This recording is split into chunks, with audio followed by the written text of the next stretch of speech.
नमस्कार दोस्तों, मैं विकास शाक्य एक बार फिर से आप सबका स्वागत करता हूं अपने चैनल पर। और आज हम डिस्कस करने जा रहे हैं बृहदारण्यक उपनिषद, इसका पहला भाग।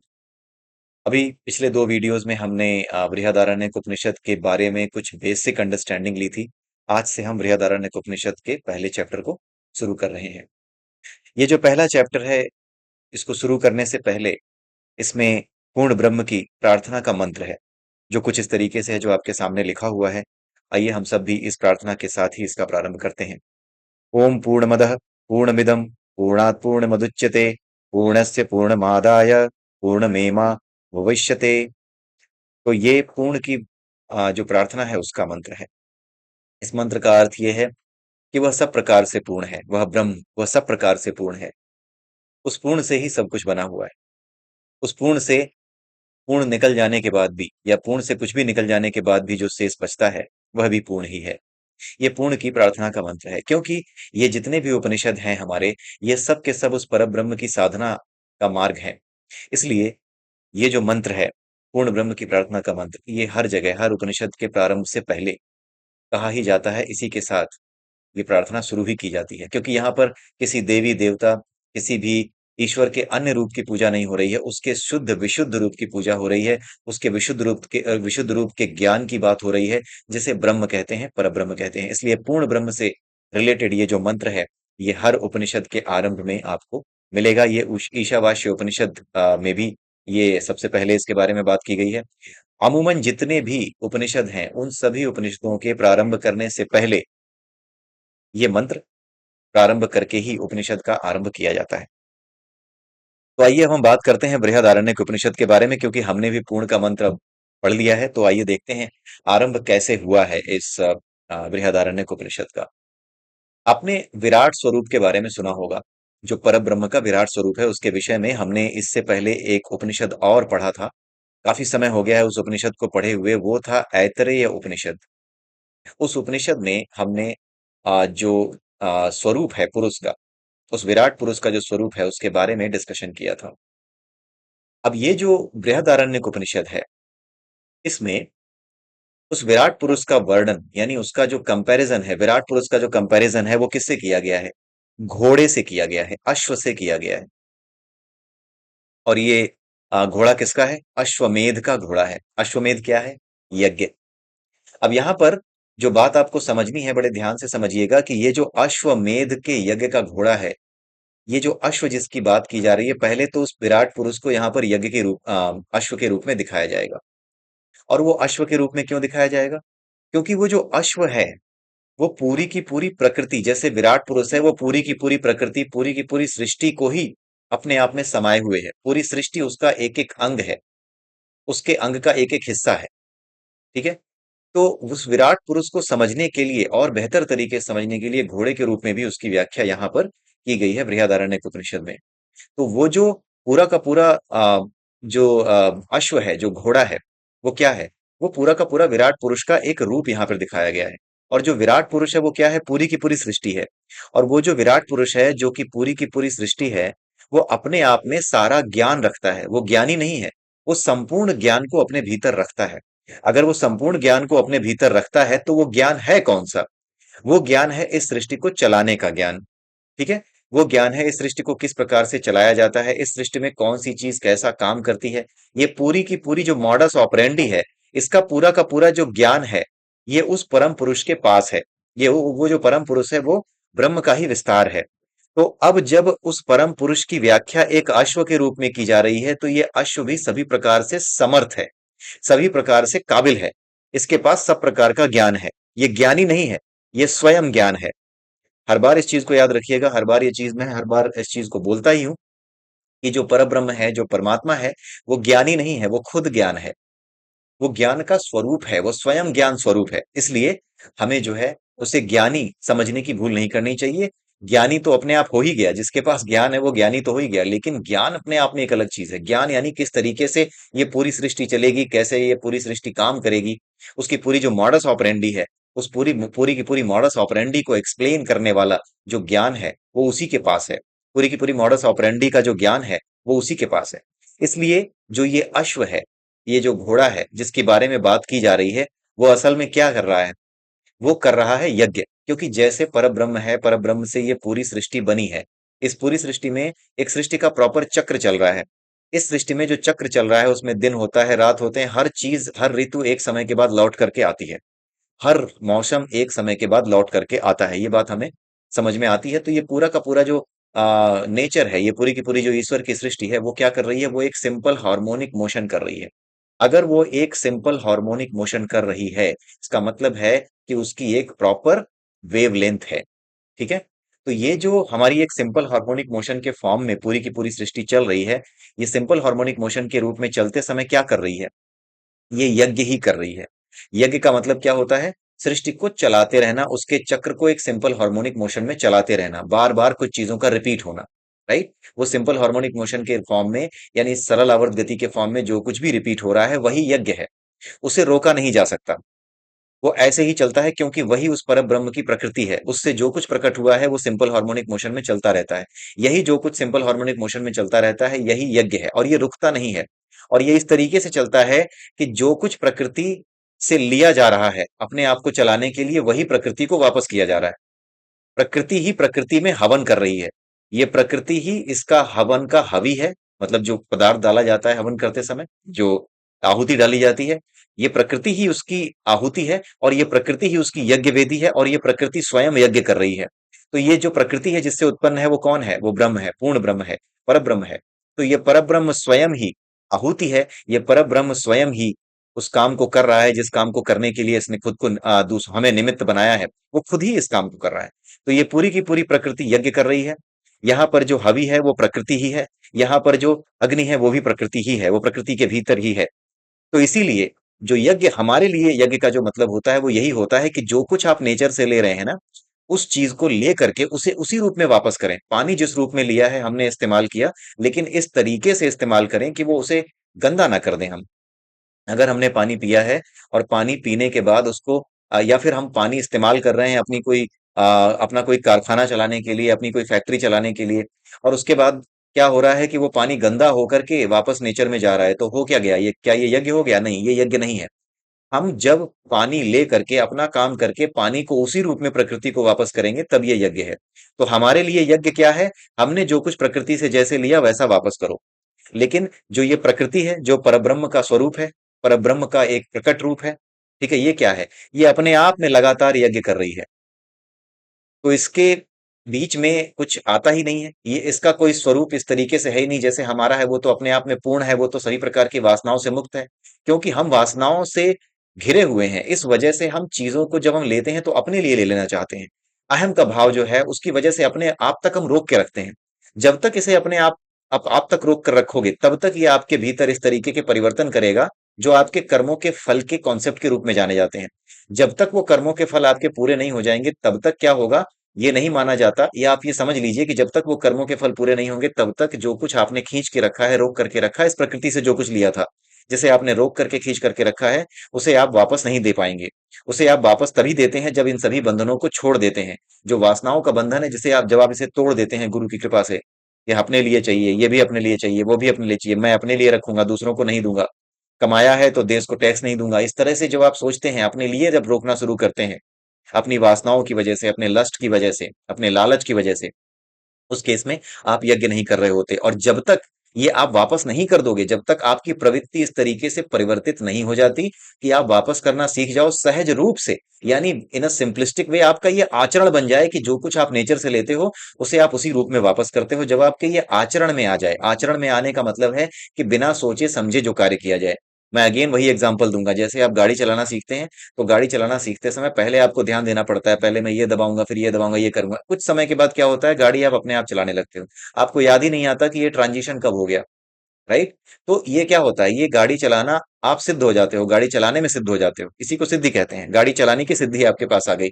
जब आपके पास सिद्धि आ जाती है तो वो सिद्धि आपका स्वभाव बन जाती है, फिर आपको सोच कर नहीं करना होता, वो आपका स्वभाव बन जाती है। वो आपके भीतर एक ज्ञान बन करके, एक प्रेरणा बन करके, या फिर आप ये कह सकते हैं कि एक सिद्धि ही आप उसे कह सकते हैं, वो सिद्धि बन करके आपके भीतर उतर जाता है।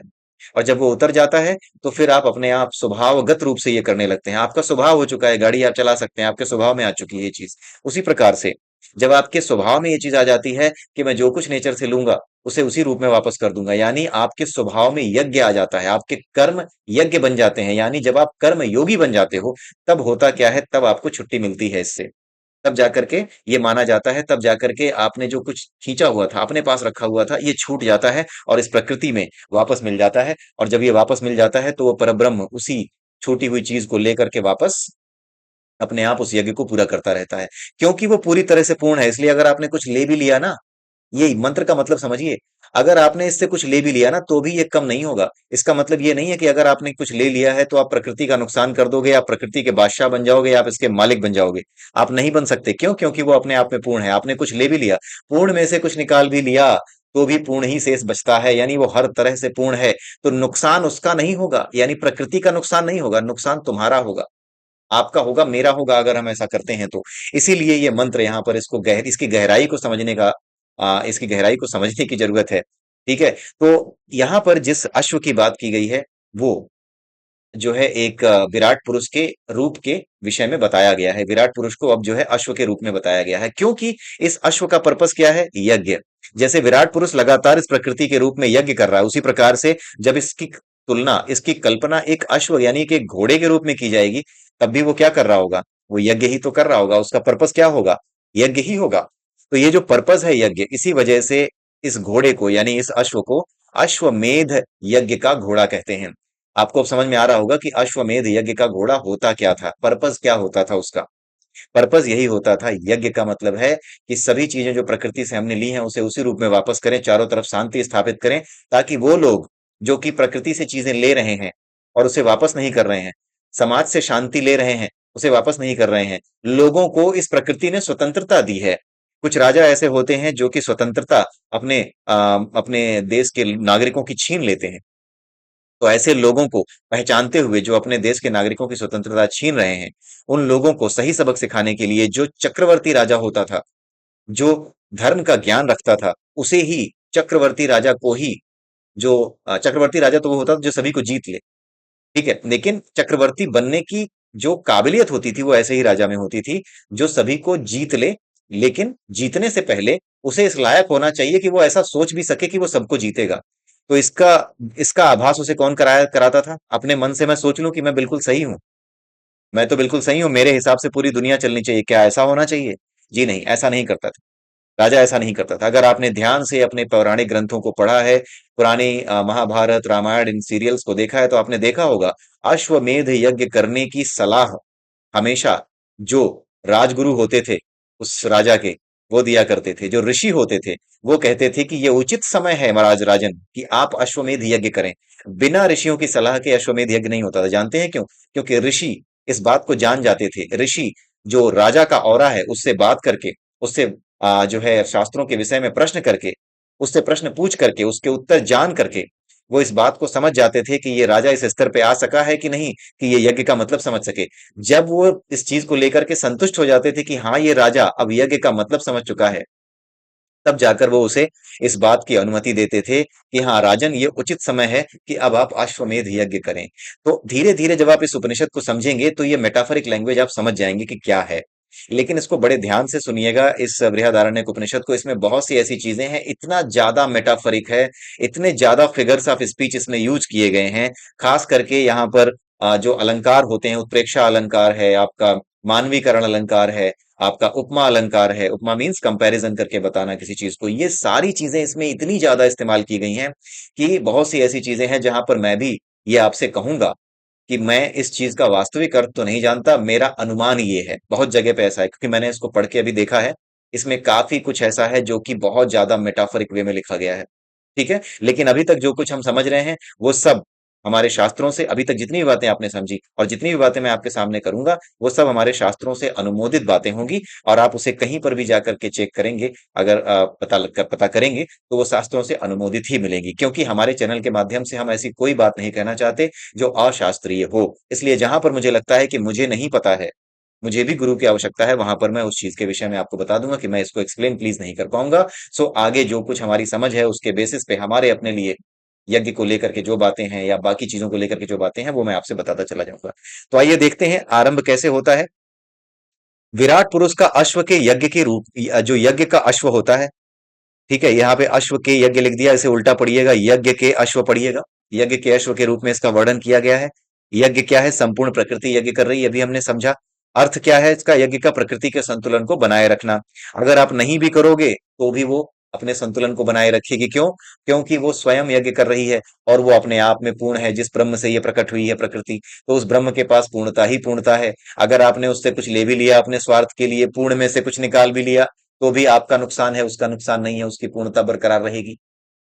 आप अपूर्ण थे, आप पूर्ण नहीं बन पाओगे, आप और अपूर्ण होते चले जाओगे जब आप उसकी चीजों को अपने पास रख लोगे। क्यों? क्योंकि फिर वासनाएं आपको बांध लेंगी और आपके पास कर्ज रह जाएगा इस प्रकृति का। जब आप अपने कर्मों को अपने लिए करते हैं, सकाम कर्म करते हैं जिसमें इच्छाएं शामिल हो, तो जो भी आपने इस प्रकृति से लिया है वो उधार रह जाता है आपके ऊपर। उस प्रकृति को आपको वापस करना है। नहीं भी करोगे तो भी उसका काम कुछ नहीं बिगड़ेगा, लेकिन ये उधार रह जाता है आपके ऊपर कि आप उसे वापस करोगे। आपका अपने लिए अपने ऊपर उधार रह जाता है। किसी और का नुकसान नहीं होता, आपका अपना नुकसान होता है। जब आप इसे वापस करना सीख जाते हो, जब आपका ये सहज स्वभाव बन जाता है कि प्रकृति से जो कुछ लिया है, उसे प्रकृति को ही सहज भाव से वापस कर रहे हैं, कुछ भी लालचवश अपने पास नहीं रख रहे हैं, तब वो क्या बनता है? यज्ञ बन जाता है। और ऐसा ही यज्ञ, ऐसा ही कर्म जो यज्ञ के रूप में किया जाए, वही कर्म योग है। आप जो है चैप्टर नंबर 3 भगवत गीता को अगर पढ़ेंगे, तीसरे अध्याय को, तो आपको यही समझ में आएगा और उसमें कुछ नहीं है। जो कर्म योग का चैप्टर, उसमें यज्ञ यज्ञ यज्ञ ढेर सारे यज्ञों की बात इसीलिए की गई है। बड़ा ही मेटाफरिक और बहुत ही ज्यादा फिगर्स ऑफ स्पीच का यूज करके चीजों को लिखा गया है, कहा गया है। इसलिए बड़ी ही सावधानी बरतिए इन चीजों को समझने में, क्योंकि जो मूर्ख हैं वो हमारे भारतवर्ष को, हमारे महान स्क्रिप्चर्स को बिना समझे बहुत कुछ इस पर टीका टिप्पणी करके बहुत ज्यादा भ्रम फैला चुके हैं। हमें इस भ्रम के जाल को तोड़ना है।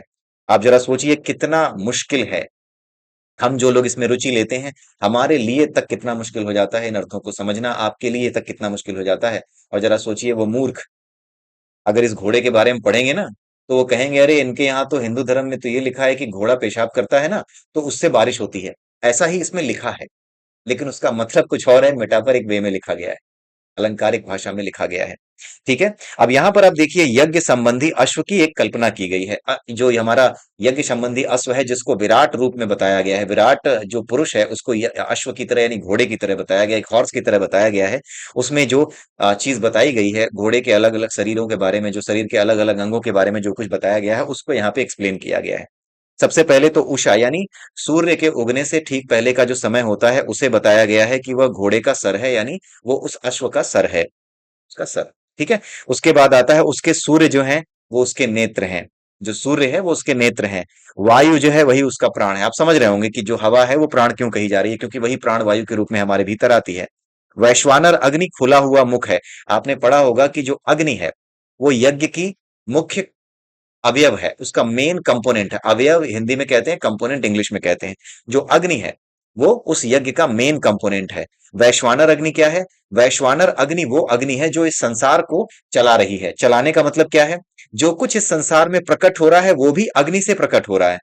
जैसे सूरज में जो आग है, उसी से इस धरती पर पेड़ पौधे पल रहे हैं, वो नई नई चीजें बनाते हैं, नए नए फल आते हैं। उन फलों को खाता कौन है? हम खाते हैं। और खा करके पचा जब रहे हैं तो कौन सी अग्नि का इस्तेमाल हो रहा है? वैश्वानर अग्नि का ही इस्तेमाल हो रहा है। यानी जो खाने वाली चीज है, जो जिससे सब कुछ प्रकट हो रहा है और जिसकी वजह से हम खा करके पचा भी रहे हैं, वो भी क्या है? वो अग्नि ही है। लेकिन जो बना करके, खा करके पचा रही है, बनाने का भी काम कर रही है, खा करके पचाने का भी काम कर रही है, वो अग्नि कौन सी है? वो अग्नि वैश्वानर अग्नि है। अब क्योंकि ये वैश्वानर अग्नि है और इसका संबंध खा के पचाने से है, निगल जाने से है, इसीलिए इसे घोड़े के खोले हुए मुख के समान बताया गया है। उसके मुख की कल्पना की गई है।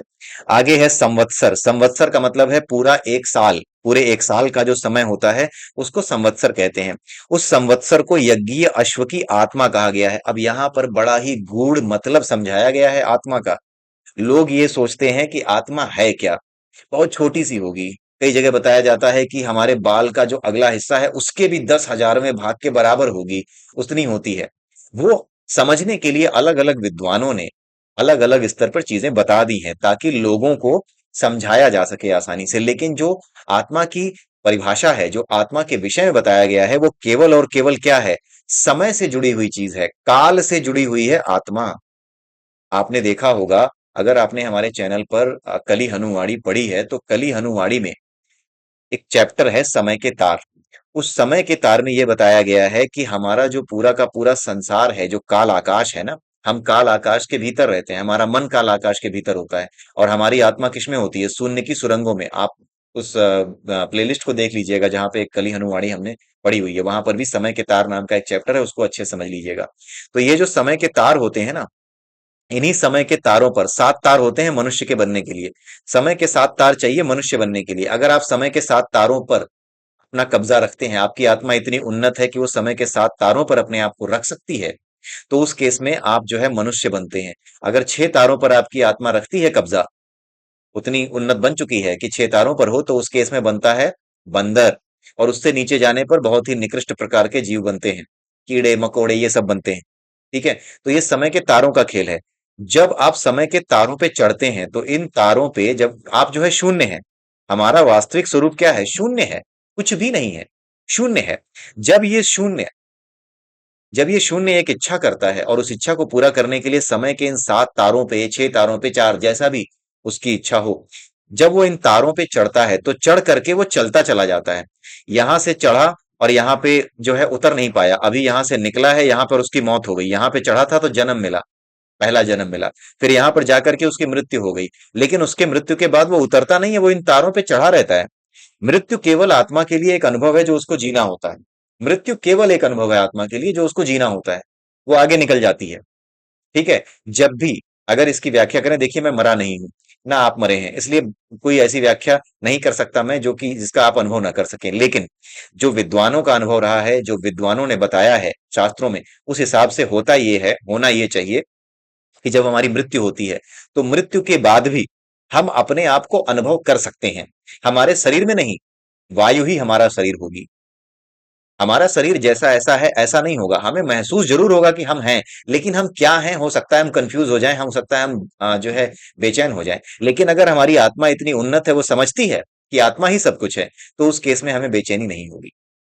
जब बेचैनी नहीं होगी तो उसी को क्या कहा जाता है? स्वर्ग। जब बेचैनी होती है तो उसी को कहा जाता है नर्क। उसी बेचैनी में तरह तरह की कल्पनाएं जब होती हैं, तो वो स्वप्नों के रूप में, जैसे हम जब हम जिंदा है तो सपने की हम कहते हैं सपना देख रहे हैं, उन सपनों में कभी कुत्ता दौड़ा रहा है, कभी बिल्ली दौड़ा रही है, कभी कोई भयानक जानवर दौड़ा रहा है। ये क्या है? यही नर्क है।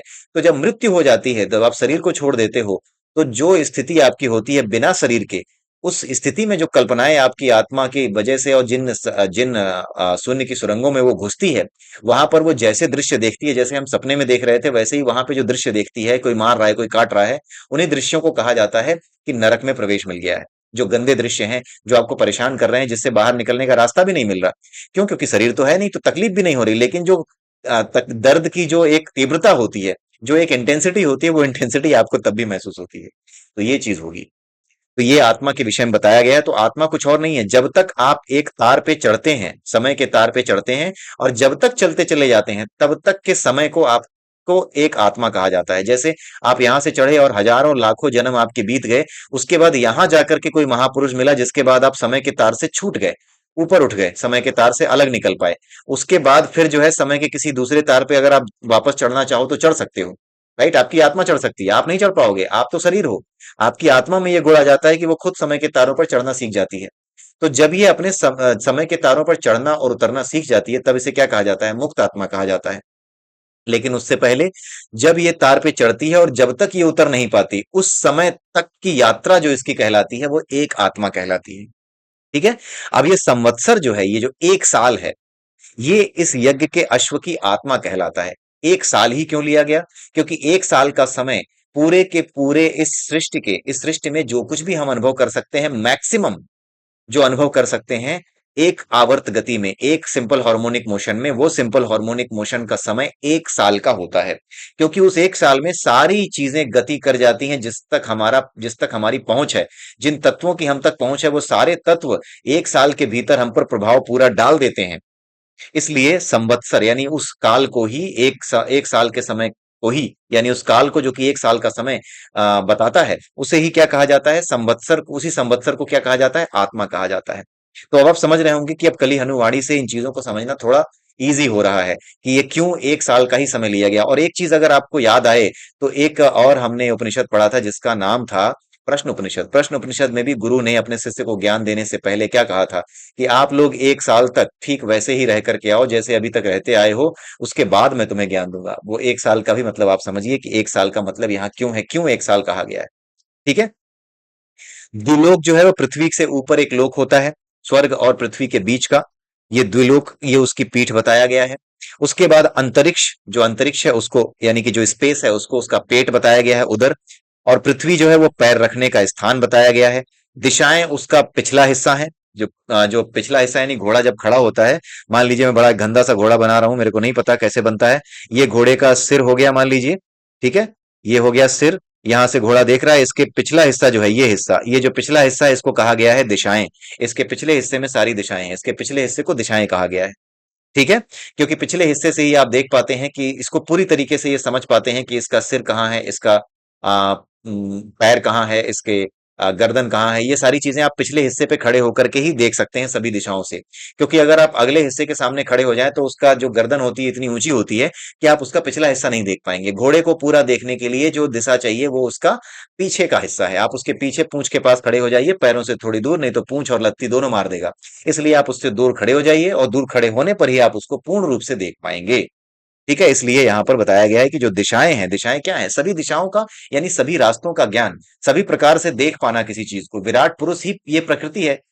और ये अश्व भी विराट पुरुष के रूप में बताया गया है। तो अगर सभी प्रकार से देखना है सभी तरफ से, तो अगर हम घोड़े की तुलना कर रहे हैं तो हमें उसके घोड़े से उसकी तुलना कर रहे हैं तो हमें घोड़े के पीछे ही खड़ा होना होगा। क्योंकि घोड़े के पीछे खड़े होने पर ही उसके पीछे से लेकर के आगे तक, उसके सर तक सब कुछ हमें क्लियर दिखाई देगा। ठीक है। अवांतर दिशाएं, अवांतर जानते हैं कौन सी दिशाएं होती हैं? जैसे ये नॉर्थ है, साउथ है, ये ईस्ट है, ये वेस्ट है। ठीक है। ये पूरब है, ये पश्चिम है, ये उत्तर है, ये दक्षिण है। तो इन दोनों के बीच में जो दिशा होती है, जैसे ये पूर्व है और ये उत्तर है, तो इसको कहते हैं पूर्वोत्तर। ठीक है। इसको कहते हैं, ईस्ट और साउथ है तो इसको कहते हैं पूर्वी दक्षिण पूर्व या पूर्व दक्षिण। ठीक है। ये जो बीच में दिशाएं निकलती हैं ना, इन्हीं को अवांतर दिशाएं कहते हैं। अवांतर दिशाएं क्या है? यही पसलियां बताई गई हैं उसकी। ठीक है। ऋतुएं यानी जो मौसम होते हैं वो क्या है? इसके हाथ पैर हैं, उसकी कंपैरिजन इसके हाथ पैरों से की गई है। जो हमारा महीना है या आधा महीना है, ये उसके जो जोड़ होते हैं, हाथ जो पैरों के जो जोड़ होते हैं, जहां से ये अपने पैरों को, ये जैसे हमारा ये जोड़ है, वैसे ही उसके जहां तक जोड़ है वो सारे के सारे क्या है? वो महीने और आधे महीने को दिखाते हैं। दिन और रात क्या है? ये पैर हैं इसके। ठीक है। नक्षत्र क्या है? जितने भी तारे तारा मंडल आपको दिखाई देते हैं, ये क्या है? ये इसकी हड्डियां हैं। ठीक है। हड्डियां हैं इसकी। दिन और रात इसके पैर हैं। ठीक है। मतलब बिना इन पैरों के बिना कोई नहीं चल सकता, तो दिन और रात के बिना ये सारी चीजें, ये सारा जो यज्ञ है, यज्ञ के बारे में आपने सुना होगा। जो आपका प्रश्नोपनिषद है उसको भी देखिएगा, हमारे ही चैनल पे अवेलेबल है। तो प्रश्नोपनिषद में ही बताया गया है कि कुछ लोग जो है जो हमारा दिन का समय है, या फिर जो देवताओं के दिन का समय है, जो उत्तरायण होता है तब यज्ञ करते हैं। और जब देवताओं की रात होती है, कुछ लोग यानी दक्षिणायन होता है तब यज्ञ करते हैं। तो अलग अलग यज्ञों के अलग अलग फल के बारे में बताया गया है। तो यहाँ पर दिन और रात के बिना यज्ञ पूरे हो ही नहीं सकते, यानी कि यज्ञ चल ही नहीं सकते। इसीलिए, क्योंकि चलने का काम पैरों से होता है, इसीलिए पैरों को बताया गया है दिन और रात, यज्ञ के पैर बताए गए हैं दिन और रात के रूप में। ठीक है। नक्षत्र क्या है? अस्थियां हैं। उसके अलावा आकाश क्या है? ये मांस है। मांस क्यों है? क्योंकि जैसे मांस में सारी चीजें फिट रहती हैं, पसलियां वसलियां सब उसी के बीच में अटकी हुई हैं, वैसे ही इसी आकाश में सारे नक्षत्र सारे तारे फैले हुए हैं, इसीलिए आकाश को मांस बताया गया है। ठीक है। उसके बाद जो रेत है, जो रेता बालू ये सब चीजें आप देखते हैं, उनको क्या कहा गया है? उस अश्व के यानी उस घोड़े के पेट में आधा पका हुआ अन्न है, उससे तुलना की गई है। मैं इसका ज्यादा मतलब नहीं निकाल पा रहा कि ये ऐसा क्यों कहा गया है, रेत में रेत को आधा पका अन्न क्यों कहा गया है। जहां तक ऐसा है, मुझे ये लग रहा है कि जो रेत है उसके कणों को और किसी चीज में तोड़ करके जो है नहीं लाया जा सकता। मतलब जो रेत के कण हैं, वो उसी स्थिति में रहते हैं, उस हमेशा उससे ज्यादा छोटे कणों में, उसको तोड़ने के बावजूद भी वो अपने किसी स्वरूप को बदल नहीं सकते। हालांकि कोई और चीज भी अपने स्वरूप को नहीं बदल सकती अगर आप उसको छोटा छोटा करते जाएं। लेकिन कहीं ना कहीं किसी न किसी तरह के परिवर्तन को इंगित करता है, दूसरे चीजों का परिवर्तन। लेकिन जो रेत है, शायद ये जो अधपका अन्न है, जो कि अभी और इसके साथ कुछ होना होना है, अभी ये आधा पका हुआ है, अभी इसके साथ और भी कुछ होना है, ये उस सेंस में बताया गया है रेत। ठीक है। यानी अभी इसका कुछ और होना है। नॉर्मली क्या होता है, जितने भी चीजें होती हैं, कोई भी जैसे अगर बालू है, अगर आपने उसका ले लिया, जैसे कि अगर आपने किसी चीज का एटम ले लिया, मान लीजिए आपने सोडियम ले लिया या फिर आपने नमक ले लिया, नमक का एटम लिया तो उसको आप तोड़ते चले जाएं, वो तो खैर सोडियम क्लोराइड है, लेकिन अगर हम एटम किसी चीज का लें, अगर आप उसको तोड़ते चले जाएं तो भी अंत में वो रहेगा वही, बस वो एटम की स्टेट में पहुंच जाएगा। किसी चीज को आप तोड़ते चले जाएं तो जिस चीज का एटम होगा अंत में उसी एटम को आप प्राप्त कर जाओगे। लेकिन जो रेत होती है उसके बारे में ये अधपका अन्न कहा जा रहा है। इसका मतलब है कि कहीं ना कहीं रेत का परिवर्तन हो करके किसी और रूप में ये ढल सकती है। ठीक है, उसी रेत को आधा पका हुआ अन्न कहा गया है, यानी इसको अभी और पकना है। ठीक है, इसका बहुत ज्यादा मीनिंग मुझे समझ में नहीं आया, लेकिन हाँ, अधपके अन्न के रूप में मैं यही समझ पा रहा हूं कि अधपका अन्न वही होता है जिसे अभी और कन्वर्ट होना है। ठीक है, यानी अभी इसको और आगे जाना है, इसे पक करके समाप्त होना इसका जरूरी है। यानी कि जो रेत, अगर आपने ध्यान से देखा हो, रेत वैश्वानर के बारे में बात की हमने, वैश्वानर अग्नि जो सब कुछ प्रकट करती है और सब कुछ खा भी जाती है, लेकिन रेत को अगर आप अग्नि में डालें तो वो रेत जो है ना अग्नि को बुझा देती है, तो वो अधपका है, यानी वो पका हुआ नहीं है। उसको ये जो वैश्वानर अग्नि है वो भी पका नहीं पाई है। तो जब उसको पका नहीं पाई है, रेत अगर आप डाल दें किसी जगह, अगर आग लगी हो, आप उसमें रेत डाल के देखिए, बालू डाल के देखिए, रेता बालू अगर आप डाल दें तो आग बुझने लगती है। बाकी जितनी भी चीजें आप डालते हैं उन सबको ये उठा करके खत्म कर सकती है अग्नि, लेकिन ये रेत है, ये उसमें डालने पर क्या होता है, ये उसको जला नहीं पाती, समाप्त नहीं कर पाती। बाकी सभी चीजों को जो अग्नि है वो बिल्कुल एकदम तोड़ ताड़ के बराबर कर देगी, झुलसा के खत्म कर देगी, लेकिन रेत जो है वो अधपका अन्न है। तो यहाँ पर बहुत ज्यादा क्लियर नहीं हो रहा मुझे भी, और माफ कीजिएगा अगर यहाँ पर आपको भी क्लियर ना हो रहा हो, क्योंकि मुझे नहीं पता है, वाकई में इसका पूरा असली मतलब नहीं पता है कि रेत क्यों कहा जा रहा है। उसके आगे आया नदियां, नाड़ी है, जैसे हमारी नाड़ियां होती हैं जो जो हमारी प्राणवायु होती है सब तरफ बहा के ले जाती है, उसी तरीके से नदियों को हमारे देश की, हमारे समाज की लाइफलाइन कहा जाता है। ठीक उसी तरीके से हमारे बॉडी की लाइफलाइन होती है नाड़ियां। गुर्दे और हृदय का मांस खंड, मतलब गुर्दा और जो दिल है उसका जो मांस है, उसको क्या कहा गया है, पर्वत कहा गया है। पर्वत, ये सबसे विशाल चीजें हैं, गुर्दा और हृदय, ऐसे आप सोच सकते हैं कि ये सबसे विशाल चीजें हैं। बिना इनके आपके पूरे शरीर में कुछ नहीं चल सकता। ठीक है, इनका महत्व तो सबसे बड़ा है। ठीक है, ये यहाँ पे समझ में आता है। औषधि और वनस्पतियां, जितनी भी औषधियां और वनस्पतियां आप देखते हैं, वो जैसे हमारे शरीर पे ये रोए होते हैं ना, बाल के रोए होते हैं, वैसा ही कुछ इसको आप समझ सकते हैं। ठीक है, तो ये लोम, यही रोए होते हैं जो हमारे शरीर पे रोए होते हैं ना, उसी को लोम कहा जा रहा है। ऊपर जाता सूर्य नाभि के ऊपर का भाग है, नीचे जाता सूर्य कमर से नीचे का भाग है इस घोड़े के। ठीक है, उसका जम्हाई लेना बिजली के चमकने जैसा है।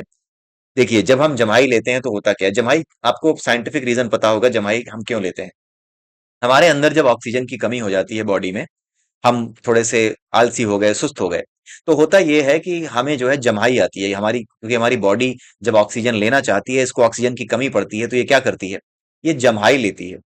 ठीक है, जब हमारी बॉडी जमाई लेती है तो ढेर सारी जो हवा है, जो ढेर सारी ऑक्सीजन है, हमारी बॉडी में एक साथ पहुंचाने की कोशिश हमारी बॉडी करती है। तो जब हमारी प्राणवायु हमारे अंदर पहुंचेगी तो होगा क्या, हमारे अंदर प्राणवायु के कम होने का क्या मतलब है, हमारी गतिविधियां कमजोर हो जाएंगी, हमारे बॉडी की जो एक्टिविटीज हैं वो कम हो जाएंगी। एक्टिविटीज कम होने का मतलब क्या है, हमारे नर्वस सिस्टम में जो हमारी इलेक्ट्रिसिटी है, वो जो इलेक्ट्रिक पल्सेस हैं वो थोड़ा कम चल रहे हैं। ठीक है, उनको सुचारू रूप से चलाने के लिए, वो पल्सेस सही से चलते रहें, उसके लिए हमें ऑक्सीजन और चाहिए। जब हम उस ऑक्सीजन को और लेते हैं तो ये पल्सेस क्या हैं, तेजी से वापस चलने लगती हैं और हम वापस सुचारू रूप से काम करने लायक हो जाते हैं। इसीलिए यहाँ पर जो अगर आप देखें, जो मैंने मतलब निकाला है, मैं आपको बता दूं, ये कहीं लिखा नहीं है, मैंने जो मतलब निकाला है वो यही है कि बिजली के चमकने का अर्थ यही है कि विद्युत ही सब कुछ है। इसके बारे में भी बताया गया है, अगर आप ऋग्वेद पढ़ेंगे तो ऋग्वेद में भी विद्युत के बारे में बताया गया है कि विद्युत ही सब कुछ है, वो विद्युत ही है जिससे ये पूरा का पूरा संसार चल रहा है। विद्युत के बारे में वहां बताया गया है कि वह विद्युत ही है और कुछ नहीं है, विद्युत ही है। तो ये जो बिजली का चमकना है, ये क्या है, जम्हाई लेने पर जो पूरी की पूरी ऑक्सीजन हमारी बॉडी में जाती है, पूरी की पूरी हवा जो ऑक्सीजन से भरी हुई हमारी बॉडी में जाती है, तो ये वापस क्या करती है, हमारी एक्टिविटीज को वापस चलाने के लायक बना देती है, हमारी बॉडी को सुस्ती से वापस एक एक्टिव स्टेट में लाने का प्रयास करती है। ये जम्हाई लेना एक अनैच्छिक क्रिया भी होती है। वो कब होती है, जब हमारी बॉडी बिल्कुल सुस्त हो जाती है, हम अपनी बॉडी को एकदम सुस्त कर देते हैं, तब क्या होता है, तब हमारी बॉडी जम्हाई लेती है ताकि ज्यादा से ज्यादा ऑक्सीजन वो लेकर के अंदर आ सके। ठीक है, इसके शरीर का हिलना मेघ का गर्जन है। शरीर का हिलने का मतलब क्या हुआ, पूरी सृष्टि ही हिलने लगी। हिलने का मतलब क्या है, ध्वनि उत्पन्न हो गई। ये जो शरीर हिलना है, इसकी कंपैरिजन आप ध्वनि उत्पन्न करने से कर सकते हैं, क्योंकि ये सृष्टि जब शुरू होती है, इसमें जब विक्षोभ होता है तो क्या उत्पन्न होता है, सबसे पहले ध्वनि ही उत्पन्न हुई थी। तो ध्वनि की बात की जा रही है, सबसे पहले जब विक्षोभ उत्पन्न हुआ तो ध्वनि उत्पन्न हुई। तो मेघ के गरजने जैसा, तो जो ये विक्षोभ उत्पन्न हुआ, वो जो आवाज है उसकी, वो मेघ यानी बादल के गरजने जैसी आवाज से उसकी यहाँ तुलना की गई है। उसके शरीर के हिलने को बताया गया है कि ये जो आवाज होती है पूरे अंतरिक्ष में वो मेघ के गर्जने के बराबर है, वही इसके शरीर के हिलने जैसा है। यानी इसका शरीर जो हिल रहा है जब ये चल रहा है, ये पूरी सृष्टि लगातार क्या है, फैल रही है। तो ये घोड़ा अगर आप देखें तो जो अश्व है जिसकी तुलना इससे की गई है वो लगातार चल रहा है, लगातार हिल रहा है। इस वजह से उससे कंपैरिजन कर सकते हैं कि ये घोड़ा भी लगातार हिल रहा है, उसके हिलने से इस पूरे ब्रह्मांड में एक विशेष प्रकार की ध्वनि हो रही है। वही गर्जन मेघ के गर्जन जैसा है, ये शरीर का हिलना है उसका। मूत्र त्याग वर्षा है। मैंने बताया आपको यहाँ पे बताया हुआ है मूत्र त्याग वर्षा है। तो कुछ मूर्ख कहेंगे कि हाँ जो ये मूत्र त्याग है आपके यहाँ तो घोड़ा पेशाब करता है तो बारिश होती है, हिंदुओं के यहाँ तो ये बताया जाता है। गधे ऐसी ही बात करते हैं, ना कभी उठा के देखते हैं, ना कभी वो इतनी गहराई में जाते हैं कि शब्दों के अर्थ क्या है, अलंकार क्या है, हिंदी भाषा क्या है। बस उनको क्या करना है, मुंह खोलना है और मुंह खोल करके उल्टी कर देनी है। जो भी वो कूड़ा करकट फेंक सकते हैं वो कूड़ा करकट फेंकते हैं। ठीक है। मूत्र त्यागना, मूत्र त्याग कैसे होता है, जब आप अपने शरीर में पानी लेते हैं, हमारे शरीर में पानी जाता है या फिर जितनी भी चीजें जिससे हम पानी ले रहे हैं, उस पानी से जो कुछ भी इस सृष्टि में चल सकता है, यानी हमारे शरीर में जो कुछ भी चल सकता है, जो हमारे बॉडी को एनर्जी दे सकता है, जो हमारी बॉडी के लिए अच्छा है, उसको वहां पे रखा जाता है। उसके अलावा जो कुछ बाकी बचा हुआ है वो क्या है, वो यूरिक एसिड में कन्वर्ट होकर के यूरिन बन करके हमारी बॉडी में रह जाता है और उसे हम बाहर निकालते रहते हैं। ठीक है। तो ये जो वर्षा है, ये क्या है, हमारी पूरी सृष्टि में जो कुछ पौधों ने, जो कुछ हमने, जो कुछ आपने, जो कुछ इस सृष्टि ने नदियों के रूप में, समुद्र के रूप में जो कुछ ले लिया, जो कुछ उसके चलाने के लिए जरूरी था उतना कुछ पानी उसमें रह गया। बाकी जितना भी पानी है जो निकल गया वो ऊपर गया, भाप बन के उड़ गया। और जो कुछ निकल गया वो तभी निकल गया कि उस समुद्र को समुद्र बनाने लायक नहीं रह गया था, उसकी योग्यता नहीं रह गई थी, मतलब योग्यता यानी उसकी जरूरत नहीं रह गई थी। उसके अलावा नदी से वो पानी उठा, उसकी जरूरत नहीं रह गई थी, जितने की जरूरत थी नदी को नदी बनाए रखने के लिए उतने तक रह गई। उसके बाद जो कुछ था, हमारे शरीर को जितनी जरूरत थी उतनी हमारे शरीर को पानी मिल गया। ठीक है। पेड़ पौधों को जितना जरूरत थी उतना पेड़ पौधों ने पानी ले लिया। बाकी क्या है, उन्होंने अपने पत्तों के जरिए, पेड़ पौधे क्या करते हैं, अपने पत्तों के जरिए क्या करते हैं, इवेपोरेट करते हैं पानी को। तो उन्होंने अपना पानी वहां से निकाल दिया, पौधों ने, हमने अपना पानी अपने यहाँ से निकाल दिया। तो जो कुछ पानी के रूप में निकला, जिसकी जरूरत हमें नहीं थी, जिसको हमने छोड़ दिया, यही क्या है, जैसे हमारी पूरी बॉडी की मॉडस ऑपरेंडी होती है यूरिन बनाने की, वही पूरी मॉडस ऑपरेंडी क्या है, वर्षा होने की है, बादल बनने की है। उस बादल से पानी बरसने के लिए जो बताई जाती हैं चीजें, जो बादल से पानी बरसते हैं वो बादल कैसे बने हैं, वो इन्हीं सबसे बने हैं। हमने जो पानी छोड़ा है, पेड़ पौधों ने जो पानी निकाला है अपनी पत्तियों के सहारे, इन सबसे मिला करके जो पानी बना है वो ऊपर गया, भाप बन के बरस गया।